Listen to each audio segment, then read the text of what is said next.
अस्सलाम वालेकुम। कैसे हो बच्चों? आज हम पढ़ेंगे ट्रांसपोर्ट ऑफ रेस्पिरेटरी गैसेस। जैसे कि हमने लिया कि रेस्पिरेशन के अंदर यूज होने वाली जो गैसेस होती हैं रेस्पिरेटरी गैसेस कहलाती हैं। तो ह्यूमन बीइंग के अंदर दो तरह की रेस्पिरेटरी गैसेस के ट्रांसपोर्टेशन हम लेंगे। कार्बन डाइऑक्साइड जिसको बॉडी से बाहर जो है वो निकालना है, बॉडी के तमाम सेल से इकट्ठा करके लंग्स में लाना है और लंग्स से उसको बॉडी से बाहर निकालना है। और दूसरी है ऑक्सीजन जिसको लंग्स से लेकर पूरी बॉडी के अंदर ट्रांसपोर्ट करना होगा। Intake of oxygen and release of carbon dioxide by blood passing through the capillaries of alveoli is brought about by the following factors। कुछ फैक्टर्स हैं जो क्या कर रहे हैं, जो फैक्टर्स जो है इफ़ेक्ट कर रहे होते हैं कि ऑक्सीजन और कार्बन डाइऑक्साइड जो है चूँकि दोनों जो है किसके थ्रू जो है वो आ रही हैं, ब्लड कैपिलरीज में से गुजर रहा है एल्वेलाई के इर्द गिर्द, वहीं पे ही ये गैसेस की ट्रांसपोर्टेशन ब्लड से लंग्स की तरफ होगी। अब इसमें कौन कौन से फैक्टर्स हैं जो कि इन्वॉल्व हैं। सबसे पहला फैक्टर है इसमें diffusion of oxygen in and carbon dioxide out. Oxygen का डिफ्यूज होकर अंदर आना, ब्लड के अंदर आना, और कार्बन डाइऑक्साइड का डिफ्यूज होकर ब्लड से बाहर जाना। Occurs because of the difference in partial pressure. ये किस वजह से हो रहा है? पार्शियल प्रेशर के डिफरेंस की वजह से हो रहा है इन गैसेस के, यानी जहाँ पे इनमें से जिस गैस का भी प्रेशर ज़्यादा होगा वहाँ से ये कम प्रेशर की तरफ इसकी मूवमेंट जो है होगी। अच्छा जी,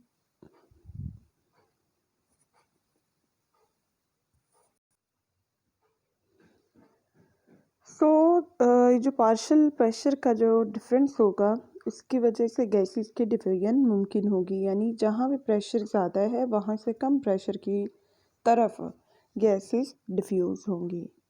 with in the rich network of capillaries surrounding the alveoli, जो कि एल्वेलाई के इर्द गिर्द पूरा एक नेटवर्क पड़ा हुआ है कैपिलरीज का, blood is distributed in extremely thin layers. तो ब्लड जो है बहुत ही बारीक तहों में से, कैपिलरीज जैसे वन सेल थिक होती हैं इनमें से गुजर रहा है, therefore expose to large alveolar surface जहाँ पे गैसेस एक्सचेंज मुमकिन होता है। Blood in the lungs is separated from the alveolar air by extremely thin membranes of the capillaries and alveoli। ना तो गैसेस और ना ही ब्लड डायरेक्टली कांटेक्ट में आते हैं, बल्कि एयर जो है वो कहाँ रह जाएगी, एल्वेलर जो सैक्स होंगे, जो एल्वेलाई होंगे उनके अंदर एयर पड़ी हुई है, और ब्लड जो है ये फ्लो कर रहा है कहाँ पे, ब्लड कैपिलरीज के अंदर। लेकिन चूँकि दोनों के ऊपर जो तय है जिसने बाउंड किया हुआ है ब्लड को या एयर को, दोनों ही क्या है जस्ट वन सेल थिक है। सो डिफ्यूजन यहाँ इनटू सेल थिकनेस में से ईजिली मुमकिन होगी। अब बात हो जाए ज़रा ट्रांसपोर्ट ऑफ ऑक्सीजन की।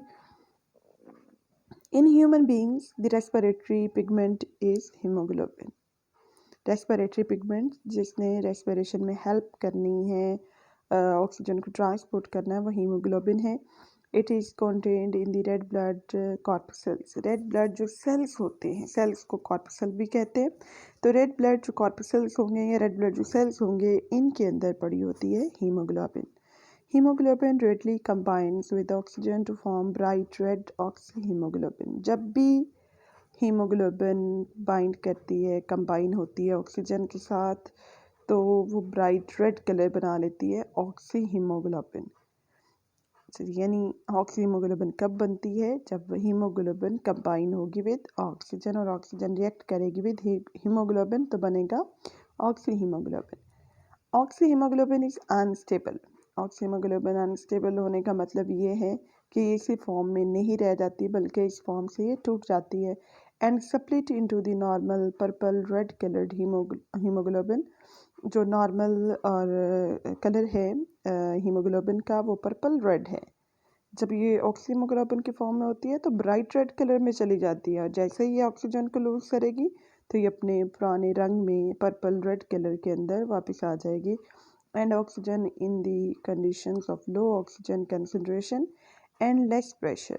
और ऐसा कब होगा कि हीमोग्लोबिन टूटेगी? जहाँ ऑक्सीजन का प्रेशर कम होगा और जहाँ पे ऑक्सीजन की कंसंट्रेशन कम होगी तब हीमोग्लोबिन स्प्लिट होकर ऑक्सीजन को रिलीज कर देगी और ख़ुद पर्पल रेड पर्पल रेड जो है हीमोग्लोबिन की फॉर्म, पहले ये हीमोग्लोबिन की फॉर्म में है और स्प्लिट होकर ये क्या बनाएगी? हीमोग्लोबिन सेपरेट कर जो है वो कर देगी और ऑक्सीजन को सेपरेट कर देगी। Carbonic anhydrase enzyme present in RBCs, red blood cells जो हैं इनके अंदर ये एक एंजाइम है, special enzyme carbonic anhydrase. Carbonic anhydrase enzyme क्या करेगा? फैसिलिटेट करेगा इस एक्टिविटी को। कौन सी एक्टिविटी?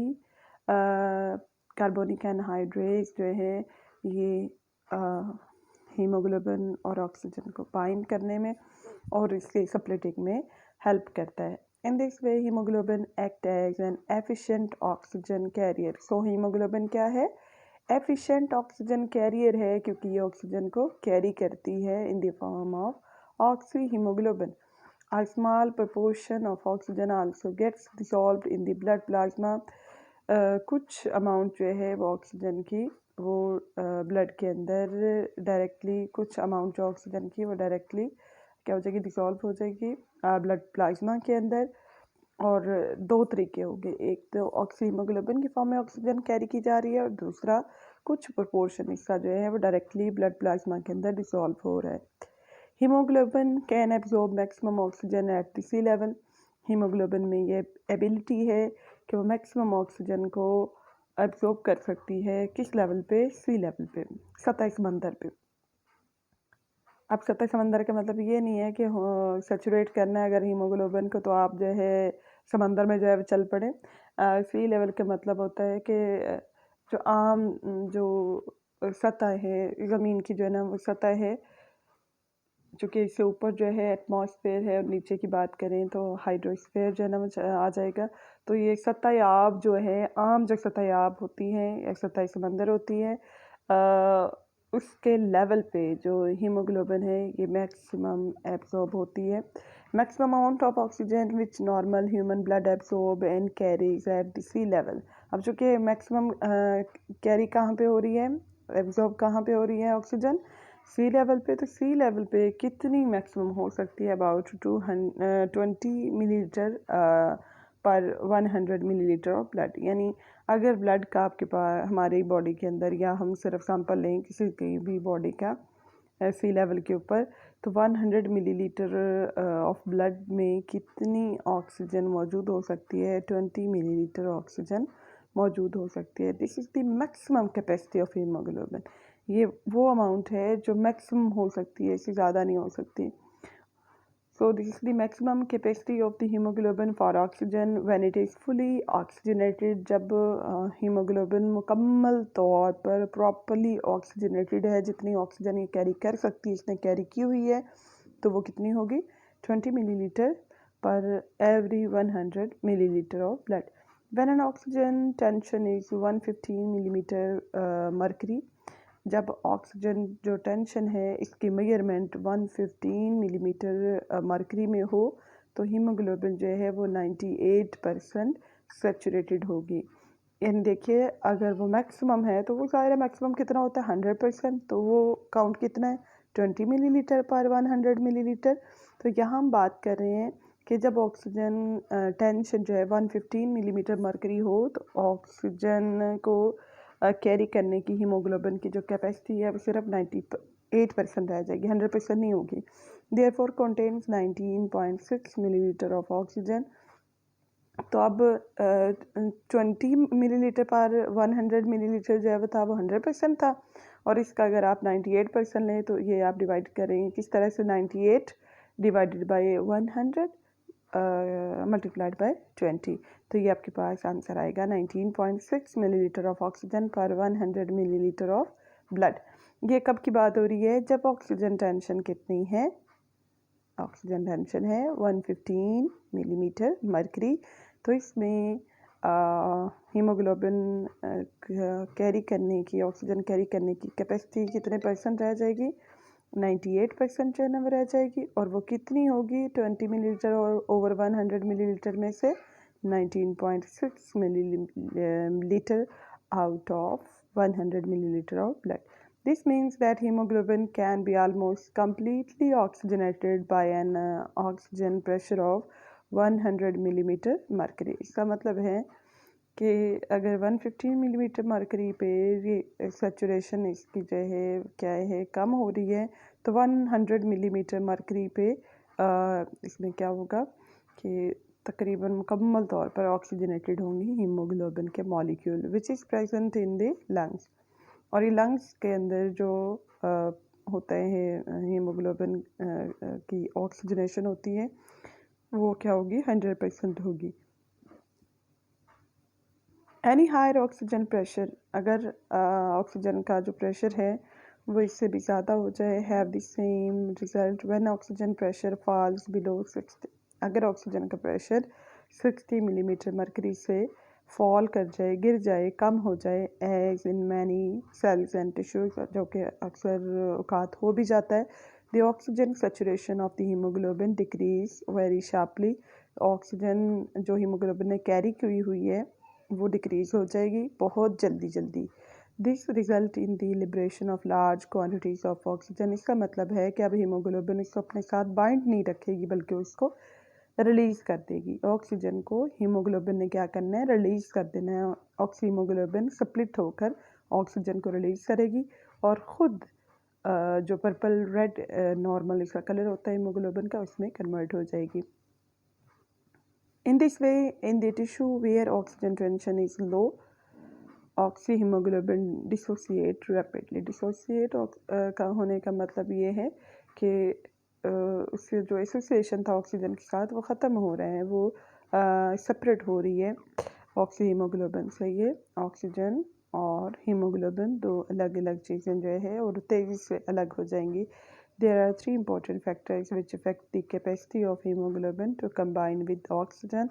सबसे पहले कार्बन डाइऑक्साइड है, दूसरा इसमें हमारे पास टेम्परेचर का इफ़ेक्ट है और तीसरा हमारे पास pH का इफ़ेक्ट होता है।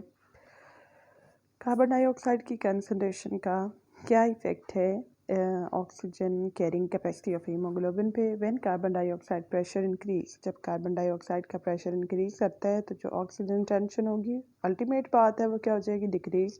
क्योंकि इन दोनों गैसेस में से एक ही कंसंट्रेशन या एक का प्रेशर अगर बढ़ रहा होगा तो दूसरी अल्टीमेट बात है कम हो रही होगी, क्योंकि लंग की कैपेसिटी तो उतनी ही होती है। तो एक वक्त में अगर एक ज़्यादा हो रही है तो इट अल्टीमेट मीन्स कि दूसरी गैस क्या हो रही है? कम हो रही है। The capacity of haemoglobin to hold oxygen becomes less. ये कब की बात है? जब कार्बन डाइऑक्साइड का प्रेशर इंक्रीज करेगा, ऑक्सीजन टेंशन डिक्रीज होगी और हीमोग्लोबिन की जो कैपेसिटी है ऑक्सीजन को होल्ड रखने की वो कम हो जाएगी, क्योंकि अब ऑक्सीजन ज़्यादा रिक्वायर्ड है। सो ऑक्सीहीमोग्लोबिन स्प्लिट होकर ऑक्सीजन को रिलीज़ करेगा। In this way, increased carbon dioxide tension favors the greater liberation of oxygen from the blood to the tissue. तो कार्बन डाइऑक्साइड की इंक्रीज अमाउंट क्या करेगी? ग्रेटर लिबरेशन का करेगी ऑक्सीजन की, ऑक्सीहीमोग्लोबिन के टूटने की।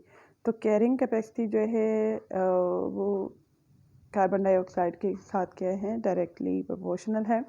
कैसे? कैरिंग जो कैपेसिटी है ऑक्सीजन कैरी रखने की, जैसे कार्बन डाइऑक्साइड बल्कि यहाँ पे कार्बन डाइऑक्साइड का इफ़ेक्ट जो है वो क्या है कि कार्बन डाइऑक्साइड की अमाउंट अगर इंक्रीज़ होगी तो ऑक्सीजन कैरिंग कैपेसिटी जो है वो क्या हो जाएगी? वो डिक्रीज़ करेगी। लिबरेशन इंक्रीज़ होगी लेकिन होल्डिंग कैपेसिटी जो है वो क्या होगी? डिक्रीज़ होगी।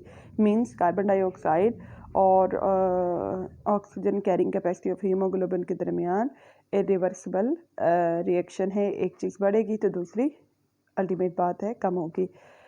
दूसरा इफेक्ट जो है टेम्परेचर का है। Rise in temperature also cause a decrease in the oxygen carrying capacity of the blood. जैसे जैसे टेम्परेचर जो है वो बढ़ता है तो ऑक्सीजन को कैरी करने की जो कैपेसिटी है हीमोग्लोबिन की ब्लड के अंदर वो भी क्या होती जाएगी? डिक्रीज होती जाएगी। तो rise in temperature and decrease in oxygen carrying capacity of haemoglobin, तो दोनों के दरमियान फिर से कौन सा रिलेशनशिप आ जाएगा? इन्वर्सली रिलेशन आएगा। टेम्परेचर कम होने से कैरिंग कैपेसिटी बढ़ेगी, टेम्परेचर ज़्यादा होने से ऑक्सीजन कैरिंग कैपेसिटी कम हो जाएगी।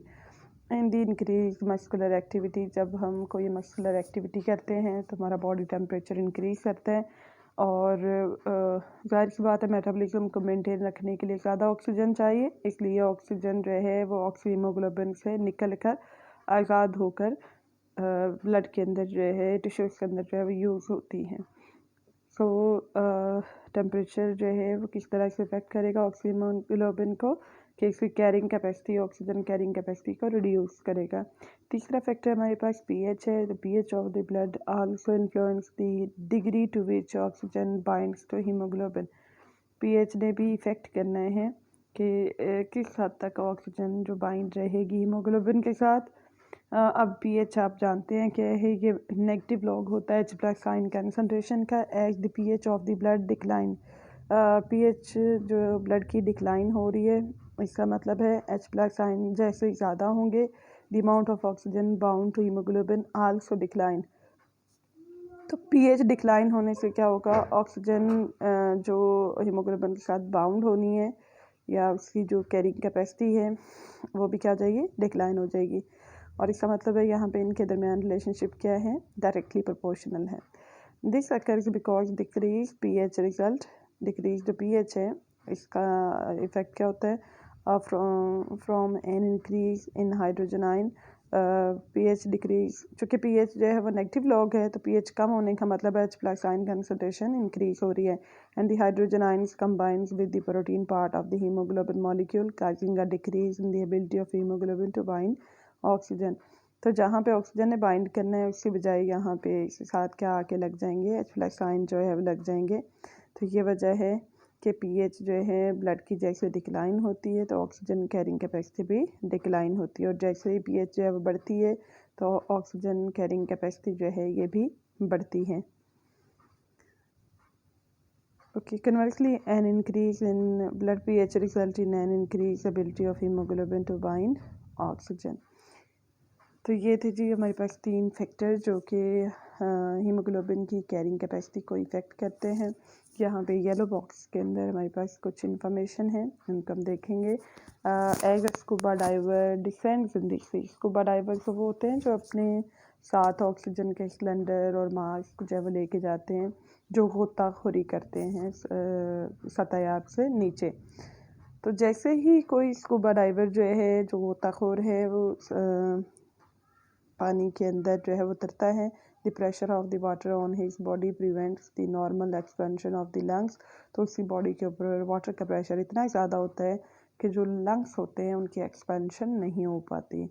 To compensate the diver breathes pressurised air, अब नॉर्मल एयर जो है वो एंटर नहीं हो सकती जब वाटर का प्रेशर इतना ज़्यादा है और लंग्स एक्सपैंड नहीं किए, क्योंकि लंग्स एक्सपैंड करेंगे तो ऑक्सीजन अंदर एंटर होगी, और ऑक्सीजन चूँकि सराउंडिंग में है भी नहीं, वो सारा पड़ा ही पानी ही है।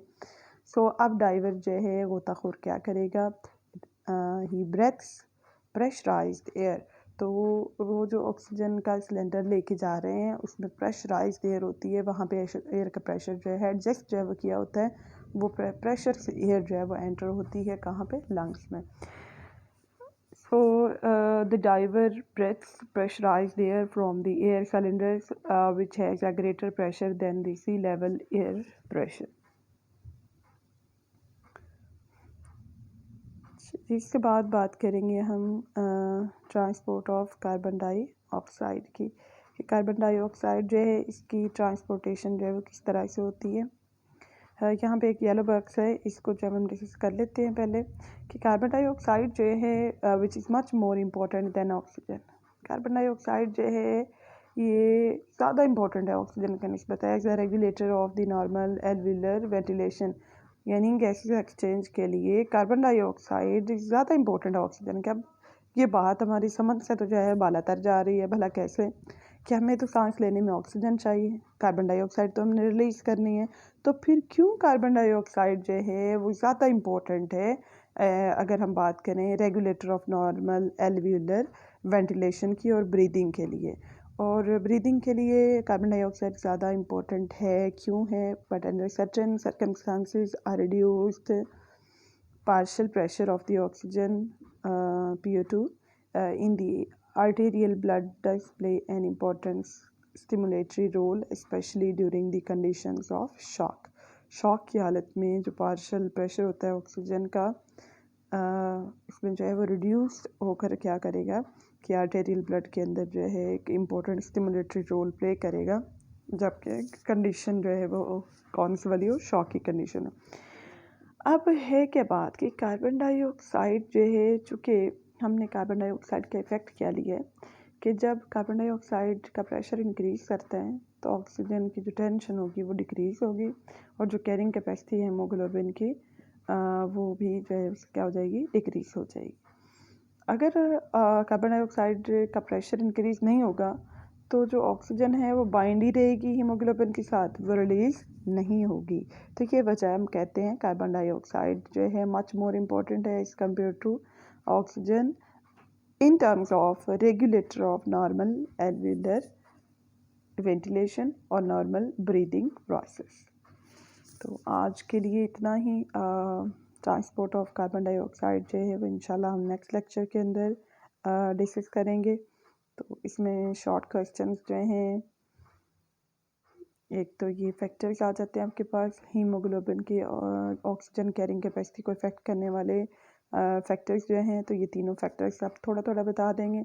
लेकिन अगर सिर्फ एक का पूछा जाए कि यानी ऑक्सीजन कैरिंग कैपेसिटी हीमोग्लोबिन की कार्बन डाइऑक्साइड इससे किस तरह इफेक्टेड होती है, या टेम्परेचर से किस तरह से इफेक्टेड होती है, या पीएच से किस तरह से इफेक्टेड होती है, तो फिर आप इंडिविजुअली इसका बताएंगे इफ़ेक्ट जो है वो क्या है। ट्रांसपोर्ट ऑफ ऑक्सीजन किस तरह से मुमकिन है, तो ये ऑक्सी हीमोग्लोबिन की फॉर्म में। What is difference between haemoglobin and oxy haemoglobin, और कौन सा एंजाइम इस प्रोसेस को या इसी बाइंडिंग को कंट्रोल करते हैं, उसके बारे में आप जो है बताएंगे। नॉर्मल कंडीशन के अंदर जो ब्लड है एल्वेलाई का लंग्स के अंदर, उसकी ऑक्सीजनेशन कितनी है, तो ये आप वैल्यूज़ के अंदर इसको जो है वो बताएंगे। मैक्सिमम कितनी जो है अमाउंट ऑक्सीजन की एब्जॉर्ब हो सकती है सी लेवल के ऊपर, तो ये आपने 20 मिलीलीटर बाय 100 मिलीलीटर जो है ब्लड इसका बताने हैं।